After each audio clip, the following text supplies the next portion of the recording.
সংসদের শীতকালীন অধিবেশনে যোগ দিতে দিল্লির উদ্দেশ্যে রাজ্য ত্যাগ করলেন সাংসদ রাজীব ভট্টাচার্য।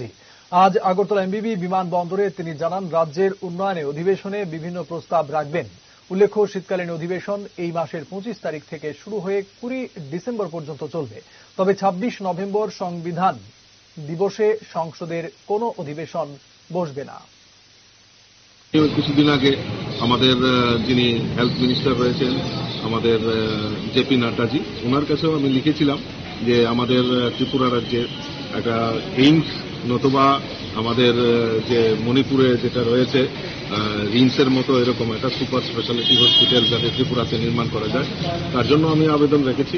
তো আশা করি সেই বিষয়গুলি নিয়ে আলোচনা হবে এবং ত্রিপুরা রাজ্যের জাতি জনজাতি উভয় অংশের মানুষ সম্মিলিতভাবে যেভাবে এই রাজ্যের উন্নয়ন দরকার সেটা যাতে আরো ত্বরান্বিত হয়। এবং আপনারা ইতিমধ্যে জানেন যে আমাদের ন্যাশনাল হাইওয়ে কাজ শুরুয়াত হয়েছে, এইগুলি কাজগুলি ত্বরান্বিত করা, এই বিষয়গুলি নিয়েই নিশ্চয়ই আলোচনা হবে এবং আমিও সেইগুলি বিশেষভাবে গুরুত্ব দিয়ে যাতে এগুলি করা হয় তার জন্য আবেদন। কেন্দ্রীয় সরকারের বিভিন্ন দপ্তরে অনেক শূন্যপদ রয়েছে, রাজ্যের যুবকদের যুবতীদের জন্য কোনো কর্মসংস্থান সে বিষয়ে কোনো আলোক নিশ্চয়ই এই প্রসঙ্গ যদি আসে নিশ্চয়ই এইগুলি এবং বিল যেটা আসবে বিলের উপর আলোচনা হবে, সেগুলি নিশ্চয়ই আলোচনা করা।